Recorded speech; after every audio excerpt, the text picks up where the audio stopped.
Dans le village de Baniko, niché au cœur d'une vallée fertile, la vie était paisible et rythmée par les saisons.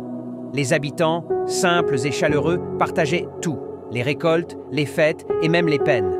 Pourtant, une chose changea radicalement cette harmonie. La découverte d'une pépite d'or dans un champ laissé en friche. La nouvelle se répandit comme une traînée de poudre. Hommes, femmes et même les enfants se mirent à creuser la terre, abandonnant les champs de mil et les rizières. La prospérité qui avait fait la renommée de Baniko s'effrita. Chaque jour, les querelles éclataient autour des parcelles de terre soupçonnées de contenir des richesses. Des alliances furent brisées, et les rires d'antan firent place aux murmures de suspicion et d'envie. Parmi tous, Kofi, un ancien pêcheur, devint le plus riche. Il avait découvert un filon près de la rivière. Avec son or, il bâtit une immense maison, s'acheta des vêtements luxueux et traita les autres villageois avec mépris. Mais malgré sa fortune, Kofi vivait dans l'isolement, car les villageois, frustrés par leur propre échec, l'avaient exclu de la communauté.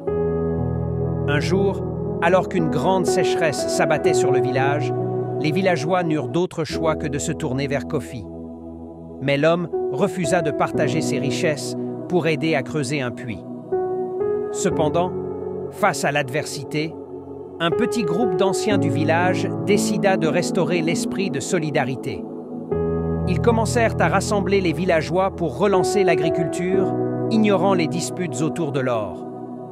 Peu à peu, d'autres suivirent leur exemple et l'abandon des champs cessa.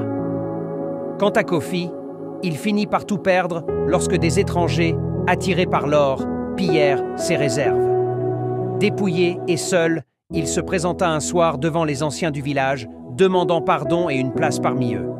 Le chef, un homme sage nommé Adama, lui tendit une calebasse d'eau et dit « L'or s'envole, mais la communauté reste. Travaille avec nous et tu retrouveras ce qui compte vraiment. » Ainsi, le village de Baniko retrouva sa prospérité, non pas grâce à l'or, mais grâce à l'unité et au travail commun. Kofi, lui, devint un homme humble, redécouvrant la richesse de vivre en harmonie avec les siens.